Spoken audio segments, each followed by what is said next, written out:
जय श्री कृष्णा। आप सभी को नए साल की ढेरों शुभकामनाएं। नया साल आपके लिए मंगलमय हो और आपकी सभी इच्छाओं को भगवान पूरा करे, यही कामना करते हैं। आज के इस वीडियो में हम बात करेंगे ग्रहण की। मैं आपसे वादा किया था कि हम बहुत ही जल्द आने वाले साल 2025 में जो ग्रहण लगने वाले हैं उनकी जानकारी के साथ एक विस्तृत वीडियो आपके लिए लेके आएंगे। और इसका लाभ ये होगा कि इस वीडियो को देखने के बाद पूरे साल आपको कोई भी ग्रहण का अन्य वीडियो देखने की आवश्यकता नहीं होगी, क्योंकि आजकल ग्रहण के वीडियो की बाढ़ सी आ गई है। न जाने कौन कौन लोग हैं, क्या चाहते हैं, बहुत ही अधिक भ्रम की स्थिति पैदा कर देते हैं। दशमी तिथि पर बोल देते हैं कल ग्रहण है, एकादशी पर ग्रहण है, द्वादशी पर ग्रहण है। किसी भी तारीख पर, किसी भी डेट पर ग्रहण का वीडियो डाल दिया जाता है और उससे जो भी दर्शक है उनके मन में एक भ्रम पैदा हो जाता है, क्योंकि अभी तक भी ग्रहण को लेके सभी माताएं बहनें, विशेष रूप से जो गर्भवती माताएं होती हैं, उनके मन में एक भय होता है। और शायद इसी कारण से कुछ शरारती तत्व इसका लाभ लेते हैं और कभी भी ग्रहण का वीडियो अपलोड कर देते हैं। उससे सभी चिंतित हो जाते हैं, परेशान हो जाते हैं। आपका ये देवभूमि चैनल, जो कि ज्योतिष संस्थान का प्रतिष्ठित चैनल है, हमने पहले भी बहुत से वीडियोस के माध्यम से बताया है कि जो खबरें आ रही हैं वो गलत हैं, और इसीलिए हमने बनाया है ये वीडियो जो आपको पूरे साल के सभी ग्रहणों की जानकारी एक साथ दे देगा। क्या ग्रहण में करना है, क्या नहीं करना है, भारत में ग्रहण दिखेगा या नहीं दिखेगा, सूतक का समय क्या रहेगा, कब कब लगेंगे ग्रहण, कौन कौन से ग्रहण होंगे, पूर्ण ग्रहण होंगे या वलयाकार ग्रहण होंगे या आंशिक ग्रहण होंगे, कितने चंद्र ग्रहण होंगे और कितने सूर्य ग्रहण होंगे। संपूर्ण जानकारी आपको इस वीडियो के माध्यम से हम प्रदान करेंगे। और हम ये भी दावा करते हैं कि इसके अलावा कोई ग्रहण लगने नहीं जा रहा है, क्योंकि हम जब ये वीडियो बनाते हैं ना तो उसमें संपूर्ण जानकारी लेते हैं। सभी पंचांगों से जानकारी लेते हैं कि किस किस पंचांग में किस किस ज्योतिषविद ने क्या क्या लगाया है। 5 पंचांग हमारे सामने होते हैं, हम उनसे देखते हैं कि पंचांग क्या कह रहे हैं। जो खगोल विज्ञान से संबंधित भारत सरकार के सेंटर से, हम उनसे भी संपर्क साधते हैं और उनसे भी जानकारी लेते हैं, पुख्ता जानकारी लेते हैं कि क्या संभावनाएं हैं, कितने ग्रहण लगने वाले हैं, क्या क्या तिथि, क्या क्या डेट रहने वाली है, क्या क्या समय रहने वाला है। और ये पूरा डाटा इकट्ठा करने के बाद, इस रिसर्च पर जाने के बाद हम आपके लिए वीडियो बनाते हैं। तो इसीलिए इस वीडियो के बाद कोई शंका ही नहीं रह जाएगी कि इनके अलावा कोई और ग्रहण भी होने वाला है। देखिए, 2025 में 4 कुल ग्रहण लगने वाले हैं।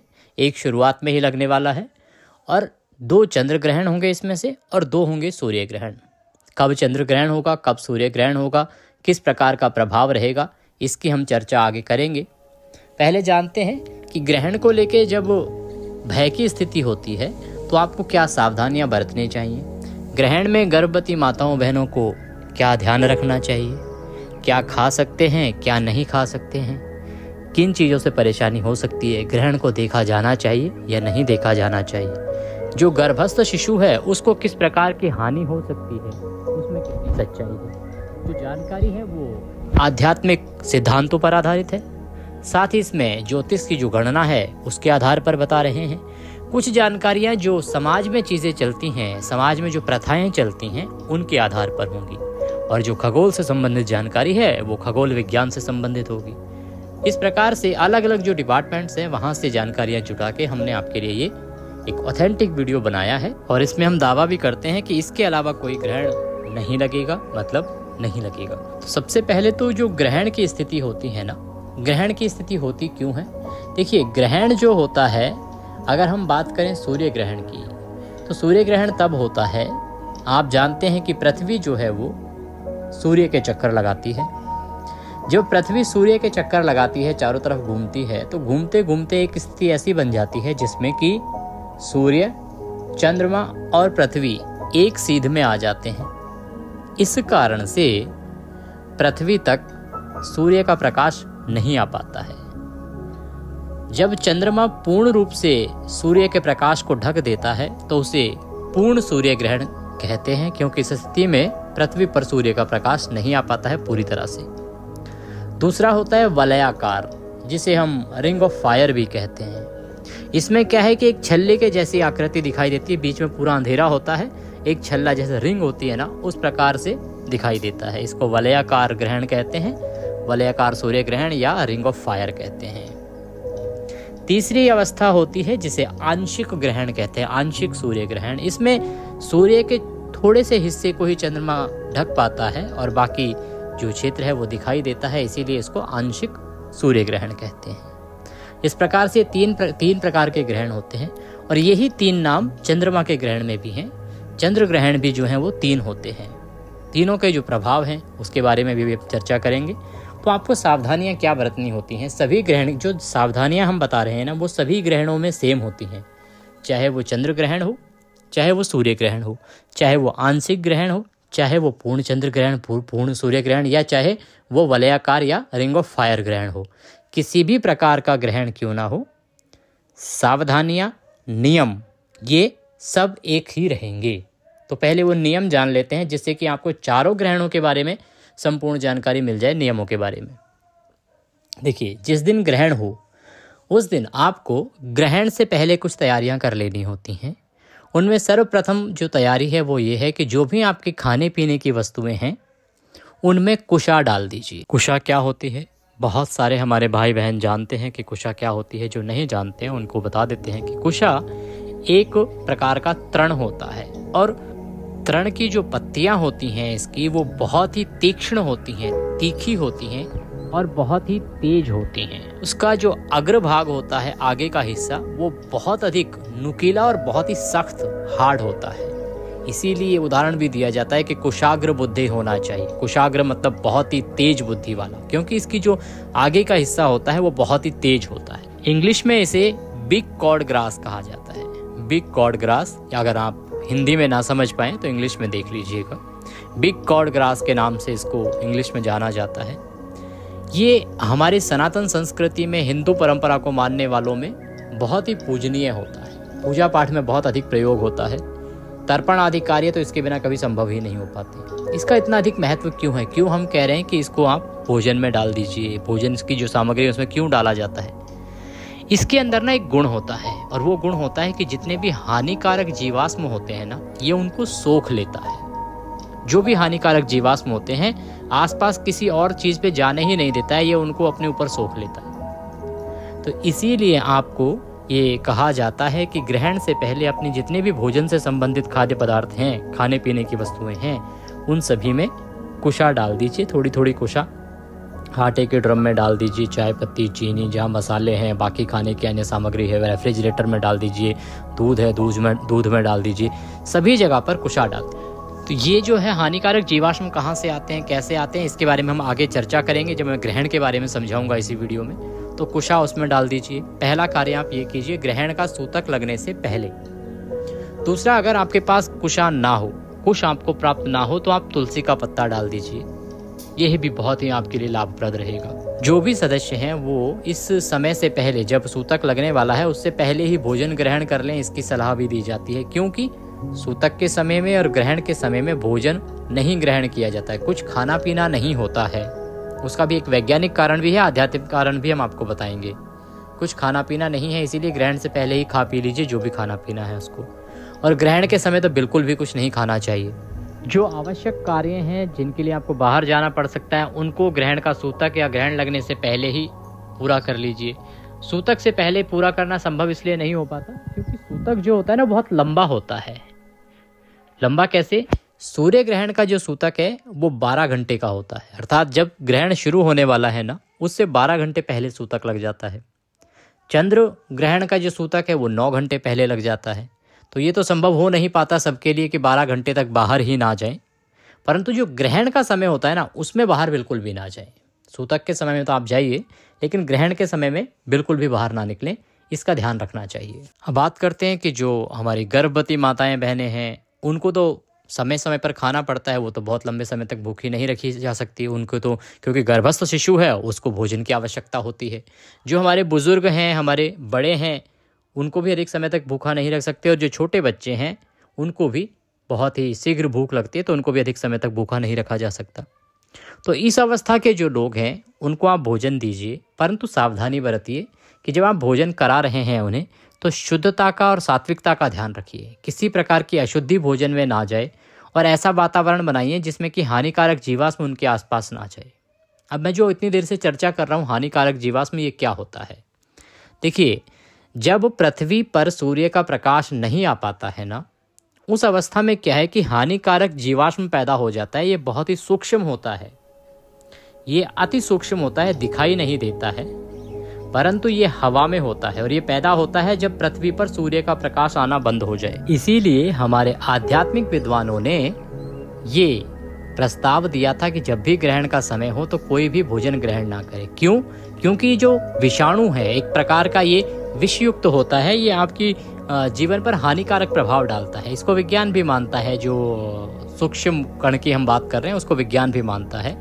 ये एक प्रकार का विषाणु है जो आपके भोजन को दूषित करता है, और जब ये आपके शरीर में चला जाएगा तो ये आपके शरीर को दूषित करेगा, अर्थात बीमारियां पैदा करेगा। तो जो हमारे विद्वान हैं, जो हमारे ऋषि मुनि हैं, उन्होंने इसीलिए कहा था कि ग्रहण के समय या सूतक के समय भोजन आदि ना करें, कुछ भी खाएं पिएं नहीं, और ग्रहण के समय तो बिल्कुल भी खाना पीना नहीं चाहिए, पूर्ण रूप से वर्जित बताया गया है। सिर्फ इसीलिए जिससे कि आप इन बीमारियों से बचे रहें, ग्रहण के दुष्प्रभाव से बचे रहें। ऐसा नहीं है कि ग्रहण आपके शरीर को खराब करेगा, परंतु ग्रहण के कारण जो उत्पन्न हो रहे हैं ना छोटे जीवाश्म, वो आपके शरीर को खराब करेंगे। इसलिए आपको सावधान रहना पड़ता है और सावधान रहना चाहिए। और जब आप कुशा भोजन की सामग्री में डाल देते हैं ना, तो ये जो जितना भी हानिकारक जीवाश्म होता है, यदि उस किसी कंटेनर में, मान लीजिए आपने आटा रखा है किसी ड्रम में, किसी कंटेनर में, उसमें आपने कुशा डाल रखे, तो जो हवा के माध्यम से, हवा के साथ जो हानिकारक जीवाश्म उसमें प्रवेश करेगा वो सारा एकत्र हो जाएगा कुशा पे, वो आपके आटे पे नहीं जाएगा। इसी प्रकार से ये बाकी जो सामग्री जहाँ जहाँ आपने कुशा डाली है वहाँ वहाँ कार्य करेगा। इसी प्रकार से जो कुशा है वो आपके भोजन के जितने भी पदार्थ हैं, खाने पीने के पदार्थ हैं, उनकी सुरक्षा करेगी। इसलिए कुशा डालने को कहा जाता है, क्योंकि कुशा का ये गुण है, और ये वैज्ञानिक दृष्टि से भी जो है सिद्ध हो चुका है, और आध्यात्मिक दृष्टि में तो हम मानते ही हैं बहुत समय से। अब बात कर लेते हैं जो गर्भवती माताएं बहनें वो क्या करें। देखिए, उनको इस समय पे जो ग्रहण का समय होता है, किसी भी प्रकार की कटाई बुनाई आदि नहीं करनी है। किसी शार्प चीज लाइक जैसे चाकू है, छुरी है, कैंची है, सुई है, इससे कोई काम नहीं कर रहा है, इनको आसपास भी नहीं रखना है, जिससे कि आपको कोई किसी प्रकार का कट ना लगे, कहीं लग ना जाए कुछ, इससे आपको बचना है। ग्रहण के समय में विशेष रूप से आपको सोना नहीं है। सूतक का समय लंबा होता है, इतने समय तक तो आप बैठ नहीं सकते, परंतु जो ग्रहण का समय होता है ना, वो कभी 5 घंटे का होता है, 4 घंटे का होता है, 2.5-3 घंटे का भी होता है, अलग अलग होता है। आगे जब मैं ग्रहण की तिथिवार बताऊंगा आपको कि किस दिन ग्रहण है, कितना लंबा ग्रहण है, उसमें आप देख लीजिएगा। तो उस समय में वो जितने भी घंटे का ग्रहण है, उस ग्रहण के समय में आपको सोना नहीं है, ऐसा कहा जाता है। ये मान्यता के आधार पर बोल रहा हूँ मैं, ऐसी मान्यता है हमारे समाज में कि उस ग्रहण के समय में आपको सोना नहीं चाहिए, इस प्रकार की चीज़ों से काम नहीं करना चाहिए। आध्यात्मिक दृष्टि से देखें तो प्रभु की भक्ति कीजिए, भगवान श्री कृष्ण की गीता पढ़िए, रामायण पढ़िए, ओम नमः भगवते वासुदेवाय मंत्र का जाप कीजिए। कुछ ना हो सके तो आप धार्मिक जो भजन है भगवान के, वो भजन सुनिए, हनुमान चालीसा पढ़िए, दुर्गा चालीसा या शिव चालीसा पढ़िए, जो आपको पसंद है वो पढ़िए। परंतु जो हमारा जितना भी धार्मिक ग्रंथ है उनसे संबंधित चीज़ों को आप पढ़िए, पुस्तकों को पढ़िए, बहुत उत्तम रहता है आपके शिशु के लिए भी, आपके लिए भी। खाने पीने की जहाँ तक बात है तो आप सूतक के समय में खा पी सकती हैं। सावधानी से खाइएगा कि किसी प्रकार की गंदगी, दूषित चीज़ें आपके भोजन में ना जाएं, इसका ध्यान रखिएगा। सावधानी से खाइएगा और बासा भोजन ना करें। ग्रहण में कभी भी बासा भोजन ना करें, ताज़ा भोजन करें। ग्रहण का जो बचा हुआ भोजन है, जो ग्रहण से पहले आपने बना लिया था, उसको ग्रहण के बाद ना खाएं, कृपया ग्रहण के बाद उसको ना खाएं। इसलिए कहा जाता है कि ग्रहण से पहले भोजन को बना के ना रखें, भोजन ताज़ा ग्रहण के बाद ही बनाएं, ये सर्वोत्तम होता है। तो ये तो थी जानकारी कि आपको क्या सावधानियां बरतनी चाहिए ग्रहण के समय में और किन चीज़ों से बचना चाहिए, कैसे आपको ग्रहण का समय व्यतीत करना चाहिए। जब ग्रहण समाप्त हो जाए ना, तो उसके बाद पूरे घर में गंगाजल छिड़किए। जहाँ जहाँ आपने कुशा डाली थी उस कुशा को उठाइए वहाँ से और सीधा डस्टबिन में डाल दीजिए, कचरे के पात्र में फेंक दीजिए आप उसको, ताकि वो जो जीवाश्म है वो सारा आपके गार्बेज बैग के साथ बाहर चला जाए, कचरे में चला जाए। कचरे के बाद जो माध्यम से वो आपके घर से बाहर चला जाए और आपकी जो चीज़ें हैं वो सुरक्षित रहें। पूरे घर में गंगाजल छिड़किए, संभव हो तो स्नान कीजिए, स्नान करके गंगाजल छिड़किए, स्नान करके ये सब कार्य कीजिए। अपने रसोई घर को अच्छे से साफ़ सुथरा कीजिए और साफ़ सुथरा करके फिर आप भोजन बनाइए, पकवान बनाइए। जो ग्रहण का समय होता है उसमें आपको मंदिरों में आरती भी नहीं करनी होती। अगर आप मंदिरों की बात करेंगे तो जो ग्रहण का समय जब सूतक लग जाता है, तो जब तक ग्रहण समाप्त नहीं होगा मंदिरों में ना आरती होगी, ना पूजा पाठ, कुछ नहीं होगा। केवल आप जप का कार्य कर सकते हैं, घर में जप कीजिए, भगवान का भक्ति कीजिए। तो जब ग्रहण समाप्त हो जाए तो अपने मंदिर में भी गंगा जल छिड़किए, भगवान को पुनः स्नान कराइए, स्नान करा के उनकी पूजा कीजिए और आरती कीजिए। जो लोग कहते हैं कि जी हमें तो ऑफिस जाना होता है, कार्यालय ना जाएं, कैसे करें? देखिए, व्यापार आवश्यक चीज़ है, व्यापारिक गतिविधि बहुत ज़रूरी है, आपको अपने रोजगार के लिए जाना है, बहुत आवश्यक है। आप जाइए, निश्चित रूप से जाइए, परंतु सावधानी बरतिए। अगर ग्रहण का समय है तो ग्रहण के समय में आसमान की ओर ना देखें, इतनी सी सावधानी आप बरतिए।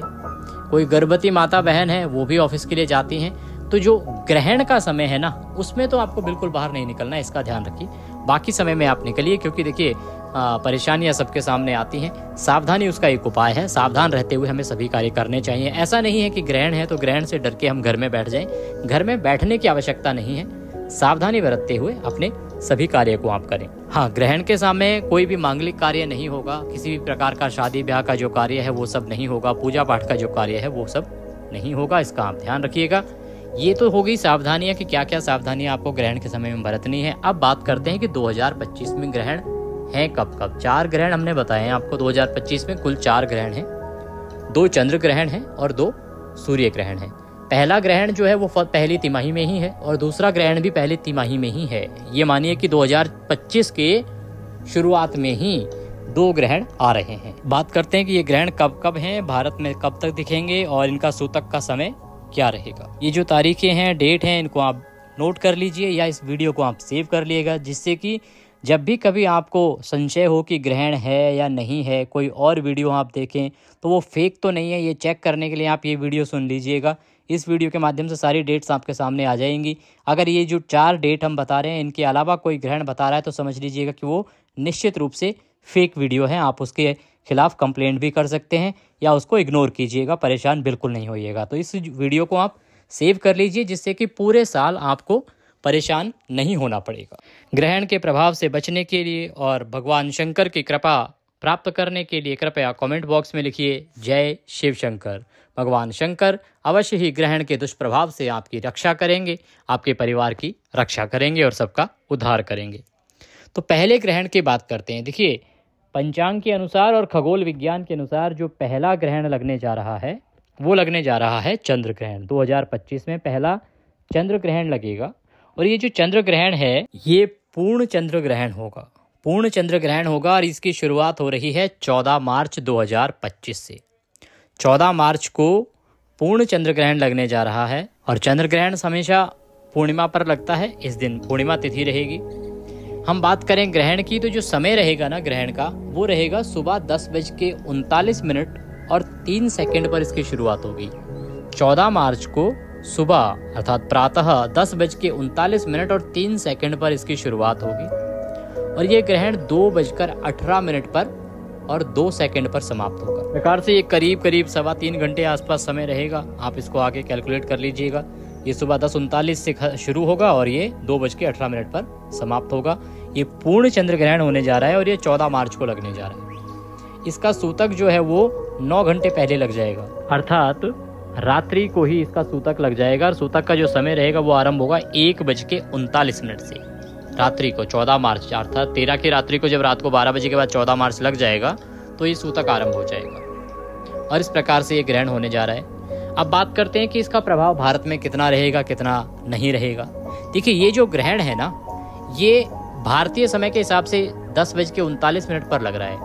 अब क्योंकि उस समय भारत में तो सुबह होगी और आप भी जानते हैं सुबह तो चंद्रमा उदित होते नहीं हैं, इसीलिए ये जो ग्रहण है ये भारत में तो दिखाई नहीं देगा, भारत में इसका प्रभाव नहीं है। ये पूर्ण चंद्र ग्रहण है, सही बात है, परंतु भारत में जितने भी लोग भारत में रहते हैं उन पर इसका कोई प्रभाव नहीं है और इसीलिए इसका जो सूतक है वो भी भारत में लागू नहीं होगा। ये ध्यान रखिएगा। ये कहाँ कहाँ दिखेगा, क्योंकि हमारे दर्शक बहुत सारे ऐसे हैं जो बाकी और कंट्रीज में भी हैं, तो आप जान लीजिए ये ग्रहण अमेरिका में दिखने वाला है, पश्चिमी यूरोप में दिखेगा, पश्चिमी अफ्रीका में दिखेगा, उत्तरी और दक्षिणी अटलांटिक महासागर में दिखाई देने वाला है, परंतु भारत पर इसका कोई प्रभाव नहीं होने जा रहा है। कोई दर्शक अपने देश के बारे में जानना चाहता है तो वो हमें कमेंट करके पूछ लीजिएगा, अवश्य हम उसके बारे में बताएंगे, क्योंकि सभी देशों के बारे में एक एक करके बताना संभव भी नहीं है। तो ये हो गई पहले ग्रहण की बात। पहला ग्रहण होगा 14 मार्च को और ये पूर्ण चंद्र ग्रहण होगा जो भारत में दिखाई नहीं देगा, इसका सूतक भारत में नहीं लगेगा, इसीलिए इससे डरने की कोई आवश्यकता नहीं है। अब बात करते हैं दूसरे ग्रहण की। जो दूसरा ग्रहण है वो होने जा रहा है सूर्य ग्रहण। जी, सूर्य ग्रहण होने जा रहा है और ये आंशिक सूर्य ग्रहण होगा। ये आंशिक सूर्य ग्रहण कब लग रहा है? ये जो आंशिक सूर्य ग्रहण है 2025 का दूसरा ग्रहण होगा और ये ग्रहण लगने जा रहा है 29 मार्च को। 14 मार्च को पहला है और 29 मार्च को दूसरा है। ग्रहण की अगर आप कभी देखेंगे भी ना तो इसी प्रकार से लगते हैं। जब पहला अगर चंद्र ग्रहण लगा है तो उसके बाद जैसे ही दूसरी अमावस्या आएगी, पूर्णिमा को चंद्र ग्रहण, अमावस्या जब आएगी तो उस पर दूसरा ग्रहण लग जाता है। ये हमेशा पेयर में लगते हैं, जोड़े में लगते हैं ग्रहण। यदि एक ग्रहण हुआ है तो अगली 15 दिन बाद जो तिथि आ रही है उस पर दूसरा ग्रहण होता ही है। अभी तक ऐसा ही होता आया है। अगर आप 2024 की बात करें तो इसमें भी 4 ग्रहण थे और वो इसी प्रकार से थे। तो ये लगने जा रहा है अमावस्या को, 29 मार्च को अमावस्या होगी और ये सूर्य ग्रहण लगने जा रहा है। अब बात करते हैं कि ये कब शुरू होगा, इसके समय की बात करते हैं। तो 29 मार्च को दोपहर को 2:20 पर शुरू होगा और शाम को 6:13 पर यह समाप्त होगा। दोपहर 2:20 से और शाम 6:13 पर यह समाप्त होगा। 12 घंटे पहले इसका सूतक लग जाएगा, तो ये रात्रि को ही सूतक इसका लग जाने वाला है। 29 तारीख की रात्रि को ही 2:20 पर। इस प्रकार से 29 तारीख की सुबह जब आप उठेंगे तो मंदिरों में आरती भी नहीं की जाएगी। जहाँ जहाँ इस सूतक का प्रभाव रहने वाला है वहाँ वहाँ। अब बात आती है कि सूतक तो इसका 2:20 से रात्रि को आरंभ हो जाएगा और ये शाम को 6:13 पर समाप्त होगा ग्रहण के साथ। क्या ये भारत में दिखेगा या नहीं दिखेगा? ये जो ग्रहण है ना, ये दिखने वाला है उत्तरी अमेरिका, ग्रीनलैंड, आइसलैंड, उत्तरी अटलांटिक महासागर, पूरे यूरोप में दिखेगा और उत्तर पश्चिमी रूस में भी देखा जा सकेगा। भारत के विशेष रूप से बात करें तो भारत में ये ग्रहण भी दिखाई नहीं देगा। ये 2025 का दूसरा ग्रहण होगा और पहला सूर्य ग्रहण है। ये भी भारत में दिखाई नहीं देगा, इसका सूतक भी भारत में नहीं लगेगा, ध्यान रखिएगा। तो 2 ग्रहण हो गए। अब बात करते हैं तीसरे ग्रहण की। तीसरा जो ग्रहण होगा वो पुनः चंद्र ग्रहण होगा और ये चंद्र ग्रहण कब लग रहा है? ये चंद्र ग्रहण लगेगा आपका 7-8 सितंबर को। 7-8 सितंबर 2 तारीखें इसमें हम बता रहे हैं। इसका कारण क्या है कि ये रात्रि को, क्योंकि ग्रहण लंबे समय तक चलता है ना, रात को अगर 12 बजे के पहले शुरू हो गया और 12 बजे के बाद समाप्त होगा तो 7 और 8 दोनों दिन वो गिना जाता है। इसीलिए ये भारतीय समय के अनुसार और भारतीय गणना के अनुसार ग्रहण लगेगा 7-8 सितंबर को। और ये जो ग्रहण है ये पूर्ण चंद्र ग्रहण होने जा रहा है, ध्यान रखिएगा। ये पूर्ण चंद्र ग्रहण होने जा रहा है। बड़े दिन बाद एक पूर्ण चंद्र ग्रहण दिखाई देगा। ये लगेगा 7-8 सितंबर को भारतीय समय के अनुसार। ये जो ग्रहण है पूर्ण चंद्र ग्रहण 7 सितंबर को 9:56 और 8 सेकंड पर शुरू हो जाएगा और ये मध्य रात्रि को 1:26 और 8 सेकंड पर समाप्त होगा। 9:56 पर शुरू होगा और मध्य रात्रि को, अर्थात जब 8 तारीख लग गई होगी 12 बजे के बाद, तो 1:26 पर ये समाप्त होगा। बात करें कि इसका सूतक कब से लगेगा, तो दोपहर को 12 बजे से इसका सूतक लग जाएगा। 12:56 से 12:56 से इसका सूतक लग जाएगा 7 सितंबर की दोपहर, 7 सितंबर 2025 को 12:56 से सूतक लगेगा और ये सूतक रहेगा रात्रि को 1:26 तक। ये चंद्र ग्रहण होने जा रहा है। क्या ये भारत में दिखाई देगा? इसका प्रभाव क्या रहेगा भारत में? अब उसकी चर्चा करते हैं, कहाँ कहाँ ये दिखाई देगा। देखिए, ये जो पूर्ण चंद्र ग्रहण है ना, ये भारत में दिखाई देने वाला है। बहुत लंबे समय के बाद कोई ग्रहण है जिसका भारत में प्रभाव रहेगा। ये ग्रहण कब होगा फिर आपको मैं बता दूं, आप नोट कर लीजिए या इस वीडियो को सेव कर लीजिए। मैं फिर आपको बता रहा हूँ, इस वीडियो को सेव कर लीजिए, जिससे कि आप ग्रहण से पहले इसको देख लेंगे तो आपके दिमाग में फिर से ताज़ा हो जाएगा कि हाँ, ये ग्रहण है जो भारत में लग रहा है, बाकी कोई ग्रहण लगेगा नहीं। ये ग्रहण होगा 7-8 सितंबर को। ठीक है जी, ये पूर्ण चंद्र ग्रहण होगा और इसका प्रभाव भारत में तो रहेगा। इसके अलावा अंटार्कटिका, पश्चिमी प्रशांत महासागर, ऑस्ट्रेलिया, एशिया, हिंद महासागर और यूरोप में ये देखा जा सकेगा। अब बात करते हैं चौथे ग्रहण की। 2025 में चौथा ग्रहण कब लगने जा रहा है और ये दूसरा सूर्य ग्रहण होगा और चौथा ग्रहण भी होगा, साथ में ये अंतिम ग्रहण भी होगा 2025 का। तो 2025 का जो अंतिम ग्रहण होगा 21-22 सितंबर 2025 को, 21-22 सितंबर में ये ग्रहण लगेगा जो सूर्य ग्रहण होगा। 21-22 सितंबर को कब लगेगा इसका समय की बात करते हैं, कितने बजे होगा, भारत में दिखाई देगा या नहीं देगा। देखिए ये आंशिक सूर्य ग्रहण रहने वाला है और भारतीय समय की अगर बात करें तो भारतीय समय के मुताबिक ये जो आंशिक सूर्य ग्रहण है ये 21 सितंबर को रात्रि को 10:59 और 8 सेकंड पर स्टार्ट होगा, आरंभ होगा 10:59 पर और ये तड़के 3:23 पर समाप्त होगा, 3:23 पर, अर्थात जब 22 सितंबर लग गया होगा। ये जो ग्रहण है ये भारत में दिखाई नहीं देगा, इसका भारत में प्रभाव नहीं रहेगा, इसका सूतक भी इसीलिए भारत में नहीं लगेगा। यह ग्रहण न्यूजीलैंड, पूर्वी मेलानेशिया, दक्षिणी पोलिनेशिया व पश्चिमी अंटार्कटिका में दिखाई देने वाला है। ये हैं 4 ग्रहण जो लगने जा रहे हैं 2025 में। ये जानकारी थी ग्रहण के बारे में। अब देखिए इसके बाद कोई भी तिथि यदि कोई बताता है तो समझ लीजिएगा वो फेक वीडियो है, झूठा वीडियो है, आप उस पर बिल्कुल विश्वास न कीजिएगा। ये जो सही ग्रहण लगने वाले हैं, जो जानकारी वैज्ञानिक दृष्टि से है, जो सरकार की जितने भी माध्यम हैं उनके अनुसार हमने आपको बताई है कि ये 4 ग्रहण हैं जो लगेंगे 2025 में। इस वीडियो को देख लिया है आपने तो उसको सेव भी कर लीजिए, ताकि जब भी कभी आपको थोड़ी सी शंका आए, कहीं कोई वीडियो दिखाई दे या कोई ग्रहण की खबर आए, क्योंकि याद नहीं रह पाती तिथियां, तारीख, डेट, तो आप इस वीडियो को एक बार चला के देख लीजिएगा कि हाँ ये वीडियो था, इसमें बताया गया था, और आप फिर से अपनी जो जानकारी है इसको ताज़ा कर पाएंगे कि हाँ ये सही जानकारी है, और उसके अनुसार आप बिना किसी चिंता के रहिएगा। जो भी गर्भवती माताएं बहनें हमारे इस चैनल पर जुड़ी हुई हैं, मैं आप सबको फिर से ये विश्वास दिलाता हूँ कि इन 4 के अलावा कोई ग्रहण नहीं लगने वाला है, तो आप घबराइएगा तो बिल्कुल भी नहीं, और इतनी अधिक टेंशन लेने की आवश्यकता नहीं होती है। ग्रहण इतना हानिकारक या खतरनाक नहीं होता है गर्भस्थ शिशु के लिए, केवल कुछ सावधानियों की आवश्यकता होती है, इसलिए कभी भी डरना नहीं है ग्रहण से। सही जानकारियाँ आपका ये चैनल जो आपने सब्सक्राइब नहीं किया है तो सब्सक्राइब कर लीजिए, हमेशा आपके लिए लेके आता रहेगा, जिससे कि आपको किसी प्रकार की परेशानी ना उठानी पड़े।